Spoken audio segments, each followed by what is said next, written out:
Hoje nós vamos terminar uma série de estudos que nós começamos há alguns meses, temos um intervalo, que é em Gênesis. Eu havia no início conversado e meu desejo era de poder trabalhar até o capítulo 12 de Gênesis, quando ali nós começamos a ver Deus trabalhar na vida de um homem chamado Abrão. E nós vamos até esse capítulo 12, hoje nós vamos ler bastante a palavra, inclusive genealogias, que às vezes são cansativas, às vezes na nossa compreensão. Ninguém nega na história secular a existência de um homem chamado Abraão. Afinal, ele é pai, entre aspas, das três maiores religiões, também entre aspas, monoteístas: judaísmo, o islamismo e o cristianismo. Pai a partir de uma compreensão humana, sem a revelação do Espírito. Mas a ideia de estudar de Gênesis 1 até de capítulo 1 até o capítulo 11 é porque muitos negam e desacreditam os relatos sobrenaturais desse texto, desses capítulos. Mas nós, como cremos na palavra de Deus, nós somos radicais na Escritura, nós cremos em toda a Escritura, e por isso nós estamos estudando, e hoje nós vamos ver o capítulo 10 e o capítulo 11. Nós vamos ver genealogia. Eu vou usar uma tabela aqui, talvez para ajudar e facilitar um pouco para vocês acompanharem. Nós paramos nesse lugar aí chamado Monte Ararat, que fica na Turquia, na atual Turquia, próximo da divisa da Armênia, e onde possivelmente, de acordo com a Escritura, a arca de Noé parou após o dilúvio.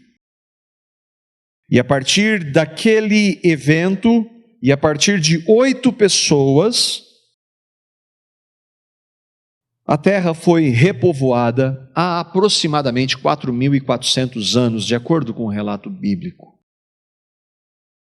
Existem pesquisadores, volta e meia surgem vídeos na internet falando que descobriram a arca.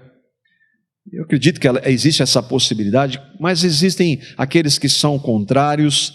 O fato é que nós não temos ainda comprovações totais com quanto ela existiu realmente. E nós vamos ver então a partir do capítulo 10, dos versículos 1 a 32, aqui é uma genealogia. Eu vou ler essa genealogia e nós vamos ver a partir de uma sequência aí que começa lá em Noé. Então, de Gênesis capítulo 10, versículos 1 até 32. Se você quiser acompanhar aqui, porque eu montei um gráfico e talvez facilite para você ver um pouco, enquanto eu vou fazendo a leitura do texto. Depois do dilúvio, então, Deus dá um sinal, a aliança com Noé e a sua família, de que ele nunca mais traria o dilúvio.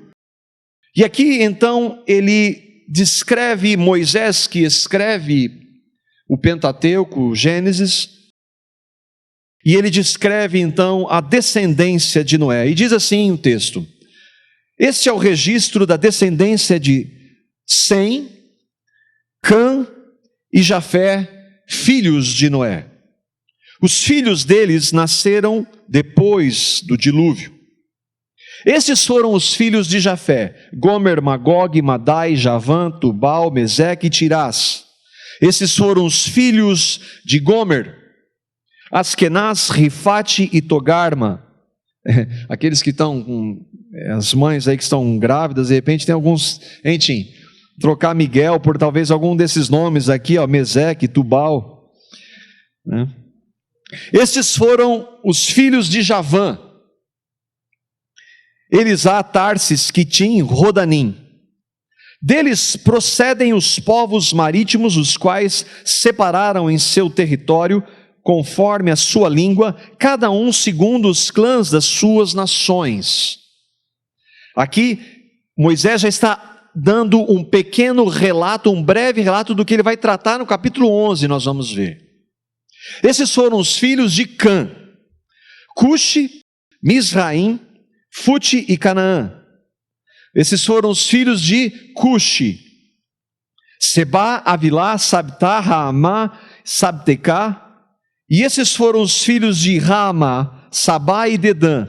E Cuxi, aqui tem um personagem importante, teve um outro filho, gerou também Nimrod.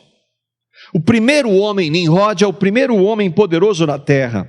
Ele foi o mais valente dos caçadores e por isso se diz valente como Nimrod. No início, o seu reino abrangia Babel, Ereque, Acade e Calné, na terra de Sinear. Mais uma vez, Moisés está antecipando um pouco que ele vai tratar em Gênesis 11. Ele está falando de um homem que teve um reino. Dessa terra ele partiu para a Síria, onde fundou Nínive, Rebote-Ir e Calá. E Rezém, que fica entre Nínive e Calá, a grande cidade. Misraim, o outro filho de Cã, gerou os luditas, os anamitas, os leabitas, naftuítas, patruzitas e os casluítas, que deles vieram os filisteus e os caftoritas. Canaã também gerou a Sidom, e seu filho mais velho, Ete, como também os jebuseus, amorreus, girgazeus, heveus, arqueus, sineus, arvadeus, zemareus e os amateus. Posteriormente, os clãs cananeus se espalharam. Posteriormente, mais uma vez, Gênesis 11, nós vamos ver como isso aconteceu. As fronteiras de Canaã se estendiam desde Sidom e iam até Gerar, e chegavam a Gaza, e de lá prosseguiam até Sodoma, Gomorra, Dimá e Reboim, chegando a Lasa. São esses os descendentes de Cã, conforme os seus clãs e línguas, em seus territórios e nações. E aí vem o terceiro filho com a sua descendência. Sem, irmão mais velho de Jafé, também gerou filhos. Sem foi o antepassado de todos os filhos de Éber. Estes foram os filhos de Sem: Elão, Assur, Arfaxade, Lude e Arã. Esses foram os filhos de Arã: Jeter e Meseque. Arfaxade gerou também Salá, e este gerou Éber. A Éber nasceram 2 filhos. Um deles se chamou Peleg e o outro Joctã. Peleg, porque em sua época a terra foi dividida, e seu irmão Joctã chamou-se Joctã. Joctã gerou Almodá, Salefe, Azamarvé, Gerá, Adorão, Uzal, Dicla, Obal, Abimael, Sabá, Ufir, Avilá e Jobabe. Todos esses foram filhos de Joctã. A região onde viviam estendia-se de Messa até Sefar, nas colinas ao leste.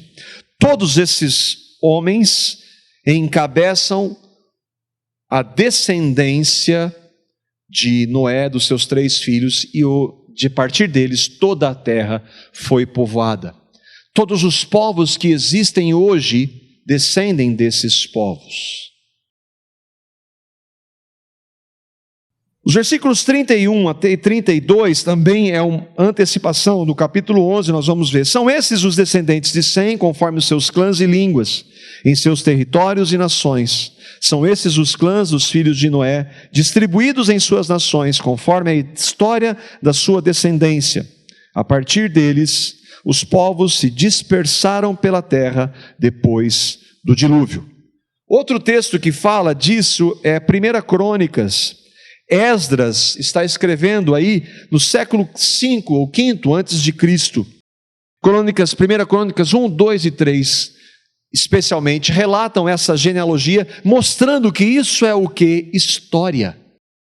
Não é fábula, não é mito. Esses homens existiram realmente, foram personagens históricos.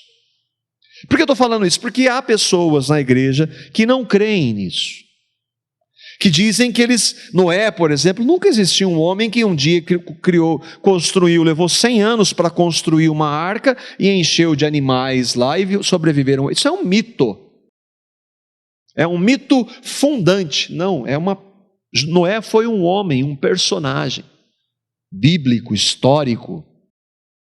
Atos capítulo 17, o versículo 26, um historiador e médico chamado Lucas vai considerar essa história e vai dizer que de um só Deus fez todos os povos. Lucas, inspirado pelo Espírito, a palavra diz em Atos que Lucas faz uma pesquisa detalhada.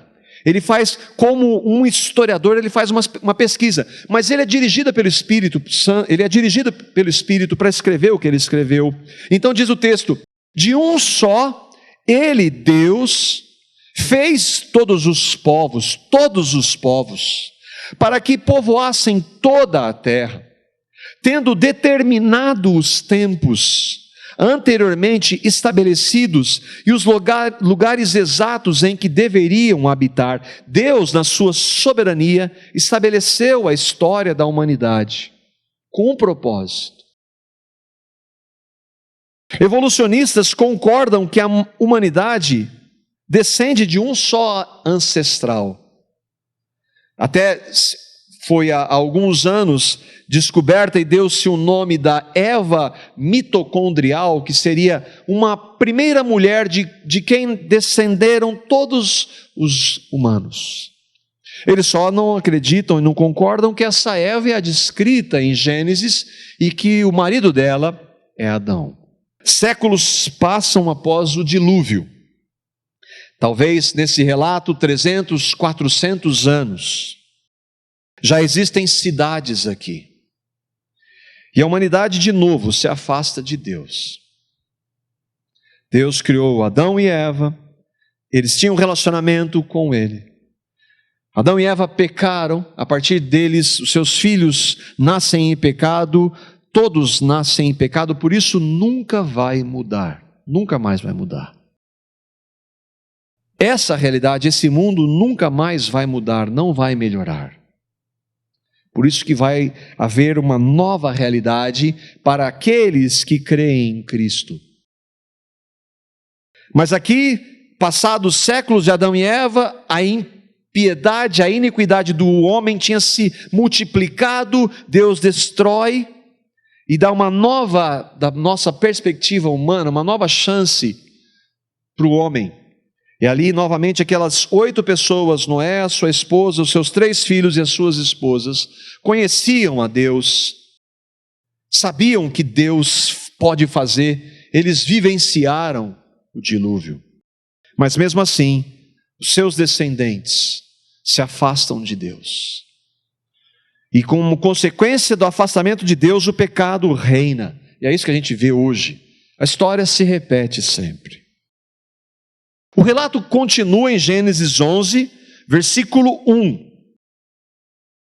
No mundo todo havia apenas uma língua, um só modo de falar. Mais claro do que isso, como diria o filósofo contemporâneo, só 2 disso. Só existia um idioma, uma língua. Por quê? Porque Deus criou o homem, a sua imagem e semelhança, já deu a capacidade dele se comunicar, ele era inteligente, ele não evoluiu de uma ameba para chegar até um homem, não, ele já criou com uma capacidade e inteligência, o homem se comunicava com ele e Deus inclusive, e era um idioma só. Mesmo depois de Noé, ou antes de Noé, toda a população tinha um idioma, e depois de Noé, os descendentes também tinham um idioma só. Que eu saiba, ninguém que nasce falando português, dali a pouco muda porque quer falar uma outra língua, a não ser que aprenda. Então era um idioma só.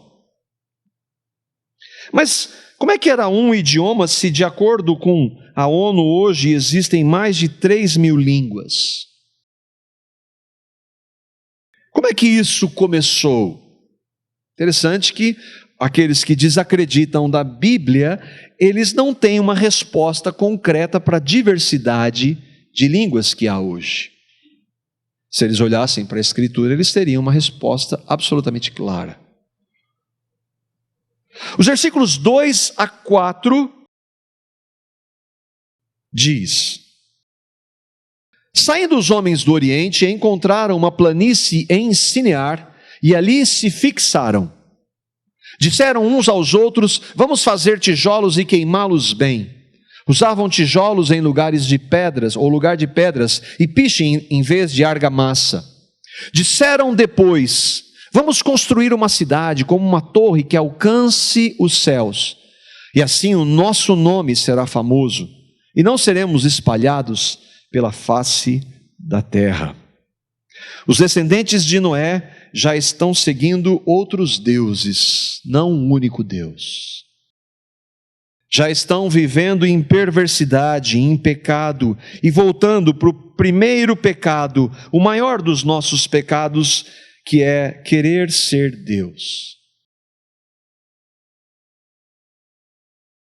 O texto diz que eles saíram, os homens do Oriente, e foram para a planície de Sinear, que é hoje a região do Iraque. Diz também que eles dizem que vamos fazer tijolos e queimá-los bem. Eu vi um documentário na Discovery fantástico. Aquela região não havia pedras para se construir. Então eles tinham que criar e fazer tijolos. E havia dois grupos que faziam tijolos sem queimá-los. E esse grupo queima o tijolo. E o cientista faz uma pesquisa em laboratório, usando os componentes descritos aqui, e constrói e faz um tijolo, e faz uma pressão sobre ele para ver quanto ele aguenta, quanto que poderia chegar essa torre. Esse tijolo, sem ser queimado, dura um certo tempo. O queimado dura 400 vezes mais. Está ali um vídeo mostrando como funciona. E eles mostram, então, por cálculos matemáticos, que essa torre talvez tenha sido uma torre das maiores, que se chamam, hoje nós vemos, eles chamam zigurates. O nome dessas torres.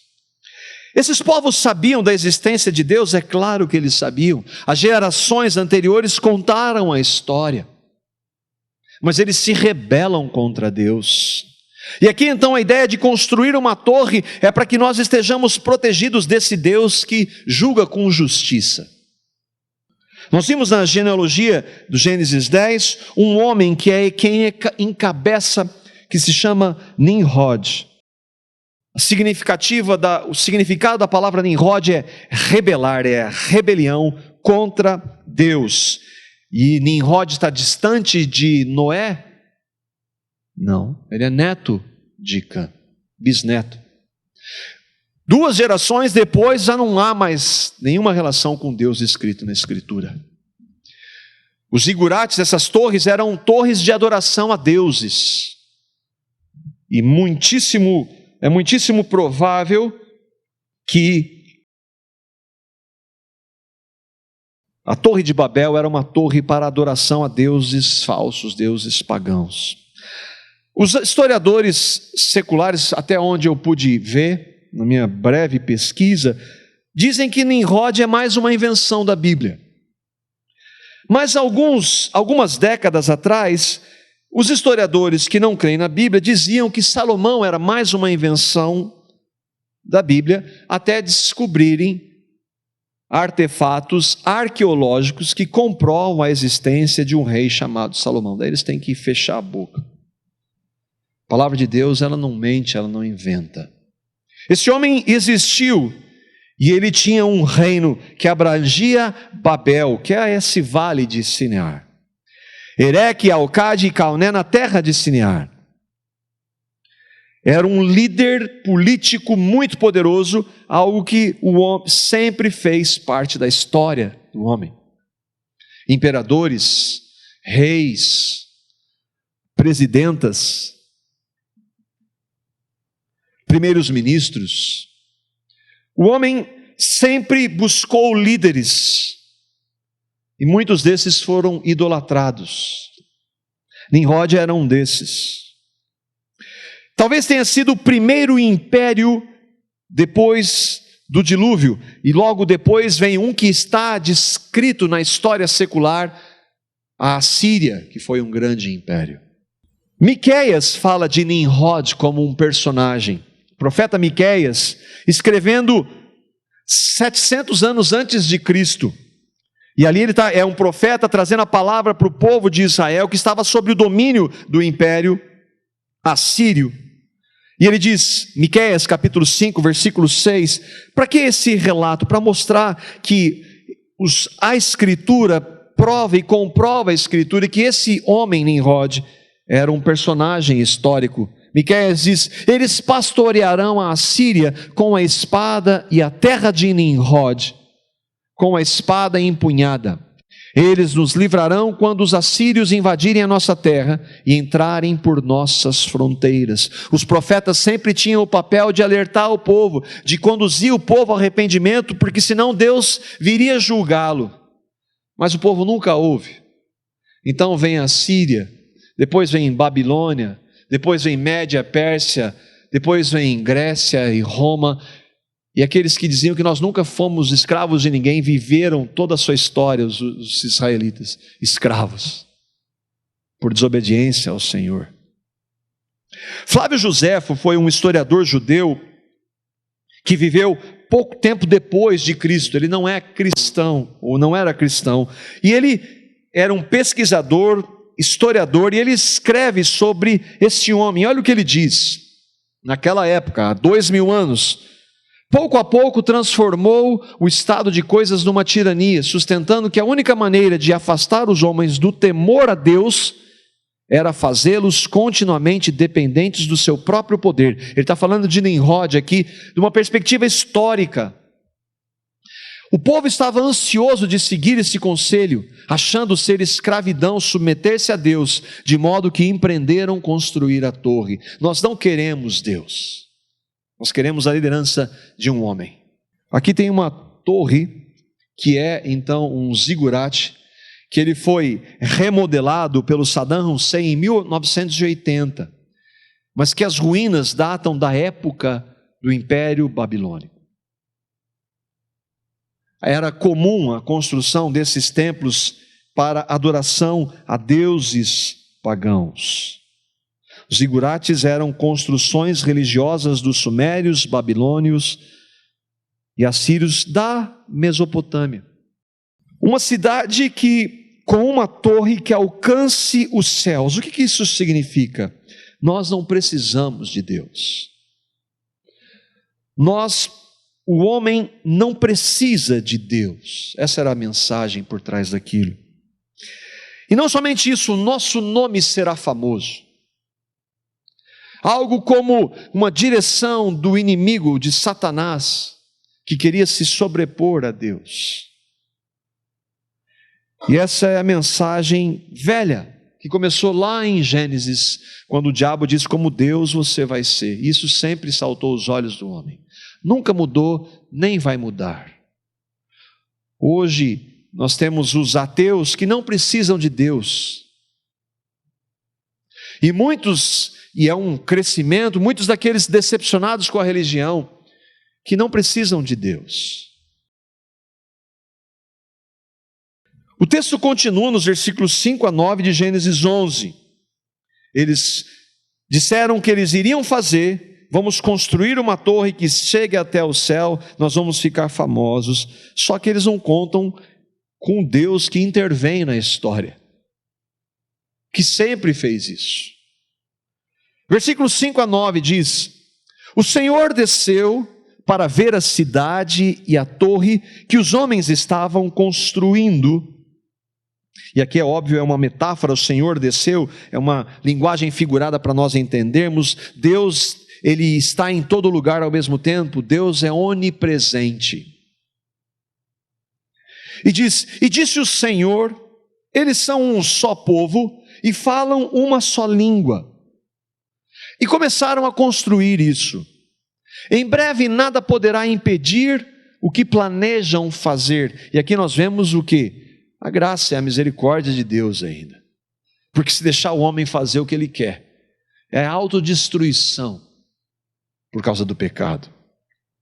E aí ele, na Trindade, dizendo: venham, desçamos e confundamos a língua que falam, para que não entendam mais uns aos outros.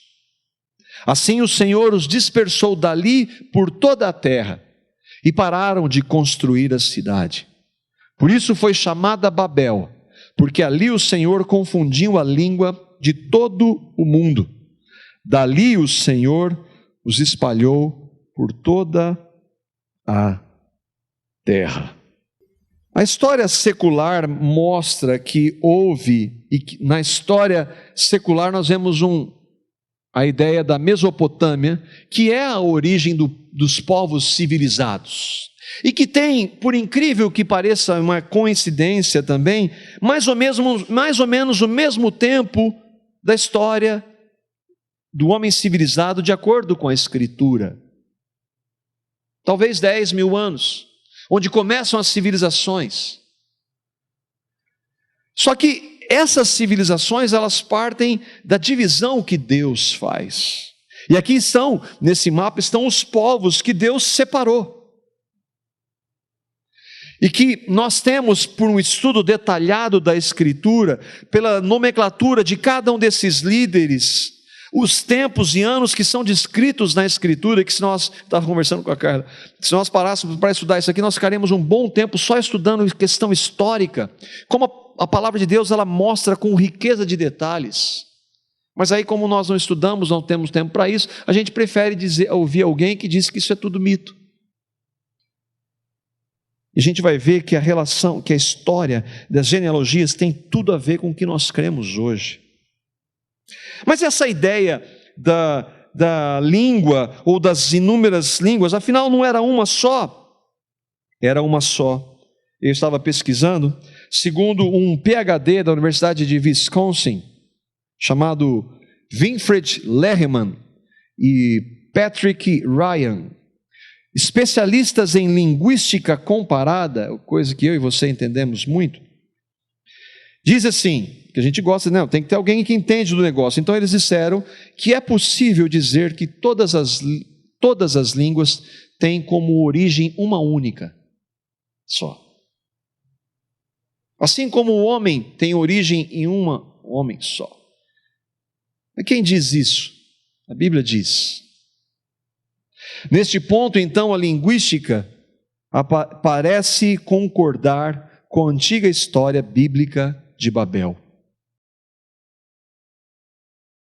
Só que o foco agora, ele parte a partir de agora, o relato da Escritura vai focar em um povo só, que é o que nos interessa, e que é o que importa. Mas quando Deus mostra o relato desses todos os povos descritos aqui, Ele está dizendo que isso é história, assim como a história de Israel é provada hoje. A história desses povos também é fato, não é mito. É possível, inclusive, identificar alguns de pesquisa. Gomer, por exemplo, os celtas, que seriam os celtas, a atual Turquia e parte da Europa. Magog seria a Rússia. Cush, Mizraim, Put, lembra dos povos descendentes? Esses nomes mudaram, mas os povos são descendentes. Desses descendem a África, os africanos. Et e Sineus, chineses, e a Mongólia.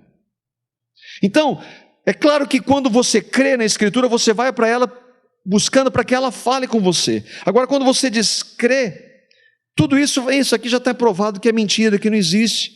Mas existem homens que estudam a Escritura e mostram que isso é fato. Só que o foco da história agora é outro. Os versículos 10 a 32, e nós vamos voltar lá para o mapinha. Só que agora a gente vai focar só nesse grupo que é o filho Sem. Gênesis 11, 10 a 32. Este é o registro da descendência de Sem. 2 anos depois do dilúvio, aos 100 anos de idade, Sem gerou Arfaxade. Ele gerou outros filhos, mas o foco agora é essa descendência que é muito importante para nós cristãos. E depois de ter gerado Arfaxade, Sem viveu 500 anos e gerou outros filhos e filhas. Aos 35 anos, Arfaxade gerou Salá. Depois que gerou Salá, Arfaxade viveu 403 anos e gerou outros filhos e filhas. Aos 30 anos, Salá gerou Éber. Depois que gerou Éber, Salá viveu 400 anos, gerou outros filhos e filhas. Lembra que antes do dilúvio vivia-se 800, 900 anos. A partir de agora, há um declínio. Existem estudos sobre isso, da idade e da longevidade das pessoas, ter essa queda brusca a partir do dilúvio. Por quê? Éber gera Peleg e Joctã, e Peleg gera Reu. Aos 32 anos, Reu gerou Serug. Aí está Serug, mas é Serug, aqui é tão, não, os nomes são tão simples. Depois que gerou Serug, Reu viveu 207 anos, gerou outros filhos e filhas. Aos 30 anos, Serug gerou Naor. Depois que gerou Naor, Serug viveu 200 anos e gerou outros filhos e filhas. E aos 29 anos, Naor gerou Terá. Aqui quem tem um pouco de contato com a palavra no Velho Testamento já começa a identificar. Depois que gerou Terá, no versículo 25 até o versículo 32. Depois que gerou Terá, Naor viveu 119 anos e gerou outros filhos e filhas. Aos 70 anos, Terá havia gerado Abrão. A partir desse homem, a história secular não questiona. O que eles questionam é antes. Esta é a história da família de Terá. Terá gerou Abrão, Naor e Harã. E Harã gerou Ló. Harã morreu em Ur dos Caldeus, sua terra natal, quando ainda vivia Terá, seu pai. Tanto Abrão como Naor casaram-se. O nome da mulher de Abrão era Sarai, e o nome da mulher de Naor era Milca. Esta era filha de Harã, pai de Milca e de Isca. Ora, Sarai era estéril, não tinha filhos. Terá tomou o seu filho Abrão, seu neto Ló, filho de Harã, e sua nora Sarai, mulher de seu filho Abrão, e juntos partiram para Ur dos Caldeus, para Canaã. Mas ao chegarem a Harã, estabeleceram ali. E Terá viveu 205 anos e morreu em Harã. Aqui nós já vemos que Deus vai ter uma aliança, que nós não vamos entrar nisso, mas é a segunda aliança que ele faz nesse período, e é uma aliança com Abrão, que depois vai ser o homem que creu e se chamará Abraão. Aqui a gente tem uma cronologia de Adão até Abraão, se nós partirmos e considerarmos como verídica e correta e precisa a genealogia descrita na Escritura.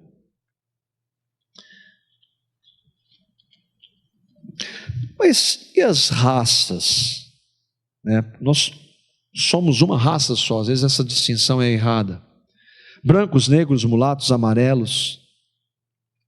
Existem estudos em genética sobre questão, lembra dos azão, azinho, azão, azão, bezão, azão, que mostram que pela questão da genética, que não é a nossa área, é possível se chegar a isso.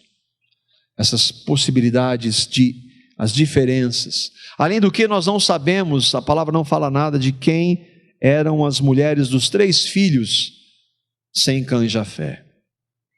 Para aqueles que negam o relato da Escritura, esse é mais um prato cheio, mas existem pesquisas feitas sobre isso também, daqueles que se aproximam da palavra como Escritura.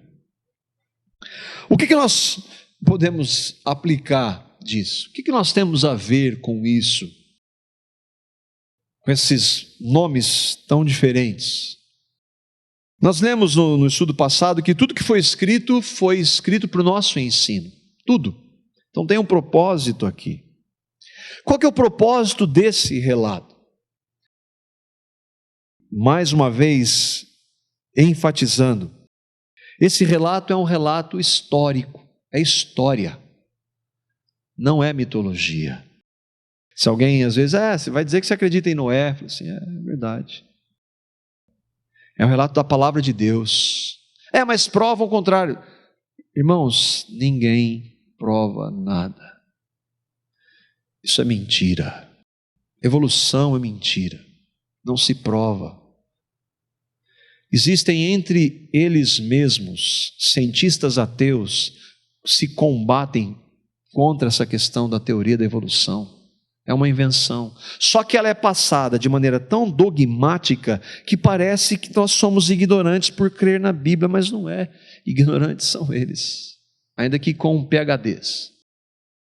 Palavra de Deus. É um relato histórico. Se não for histórico, qual o propósito de Mateus capítulo 1, versículos 1 e 2 e 16? Se não é história, quais as implicações de não ser história? Livro da geração de Jesus Cristo, filho de Davi, filho de Abraão. Abraão gerou Isaac, Isaac gerou a Jacó, Jacó gerou a Judá e aos seus irmãos. E aí ele descreve toda a genealogia.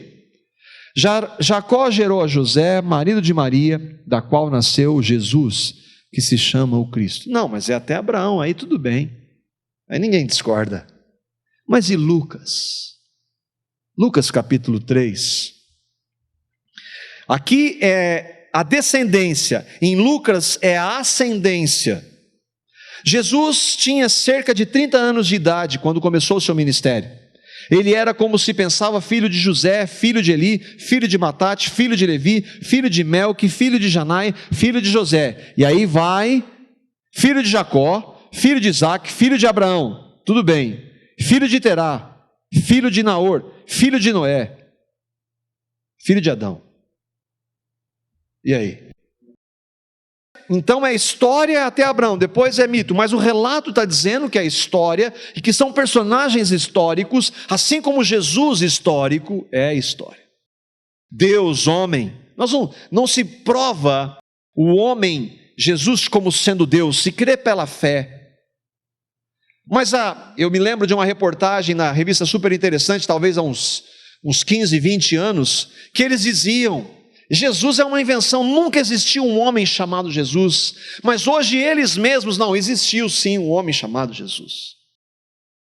Se esse Jesus é um homem histórico, e Mateus traz uma genealogia, e Lucas também, considerando eles históricos, eles são ou não? É claro que são. Assim como Jesus não é ou não foi um mito, Adão também não foi, nem Noé também. Mas o que tem isso? O que tem? Tem gente que professa Cristo, diz isso, o que tem? É palavra de Deus. Depois de Cristo, não tem mais genealogia nenhuma. Por quê? O segundo ponto é que, irmãos, nós não devemos dar ouvidos aos céticos com o nome de cristãos. Tem bastante. Falei um pouco isso semana passada. Professores, pastores, céticos. Levam o nome de Jesus. Não creem em Cristo.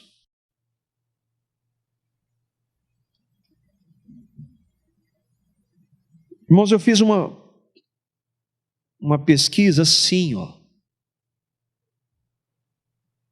Há estudos detalhados das genealogias, há estudos detalhados dos personagens, dos seus nomes, dos significados, das suas idades, que mostram que é história isso. Irmãos que estudaram por décadas, mostrando que a Bíblia é a palavra de Deus de Gênesis a Apocalipse. Nós podemos ter segurança. Outra é que um mundo sem Deus jamais vai melhorar. O homem não vai melhorar. Agora a ideia de salvar o planeta, não vai acontecer isso. A palavra diz que o homem, ele vai de mal a pior. porque se afastou de Deus, não quer a Deus, rejeita a Deus e rejeita o meio pelo qual nós podemos nos chegar a esse Deus que é o Filho de Deus, o Deus encarnado, Jesus. Não quer, vai continuar rejeitando. E se você crê, e eu e você, se nós cremos, nós devemos buscá-lo, irmãos. Nós devemos andar com Ele, nós devemos nos relacionar com Ele. Nós precisamos ouvi-lo e não ouvir o mundo. Mas a maioria está ouvindo o mundo, mesmo aqueles que professam a Cristo. E portanto, ouvirem o mundo, eles põem em xeque a palavra de Deus. Dão ouvidos a homens e não a Deus, mesmo como cristãos. Nós precisamos buscá-lo. Lucas e Mateus consideram as genealogias como fatos, como história. Se elas não são históricas, então Jesus não é. Mas o Deus que inspirou Moisés para escrever Gênesis, inspirou João para dizer que o Verbo se fez carne. Que Deus se fez homem na pessoa de Jesus. E toda essa história tem um centro, Jesus. Colossenses capítulo 1, versículos 15 e 18, para nós terminarmos, um texto que nós lemos tantas vezes, mas às vezes passamos por ele sem meditar. Toda essa história, Deus soberano que governa a história, que intervém na história, tem um alvo. Só que esse alvo, do ponto de vista humano, vai se dar na glorificação, quando Cristo voltar. Mas antes de existir tudo, já existia esse alvo que era Cristo. E não somente ele era o alvo, mas ele é o criador de tudo isso.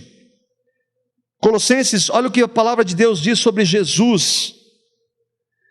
Ele, Cristo, é a imagem do Deus invisível, o primogênito de toda a criação. Pois nele, em Cristo, foram criadas todas as coisas nos céus e na terra, as visíveis e invisíveis, sejam tronos, soberanias, poderes, autoridades, todas as coisas foram criadas por ele e para ele. Esse universo tem um centro, e além de ter criado, ele mantém tudo isso. Hebreus diz, pela palavra do seu poder. O universo é sustentado pela palavra de Cristo. Ele é antes de todas as coisas e nele tudo subsiste. Ele é a cabeça do corpo, que é a igreja, é o princípio, o primogênito dentre os mortos, para quem tudo tenha supremacia. Qual é o alvo de Gênesis? Apontar para Cristo. A questão é, você conhece a Cristo?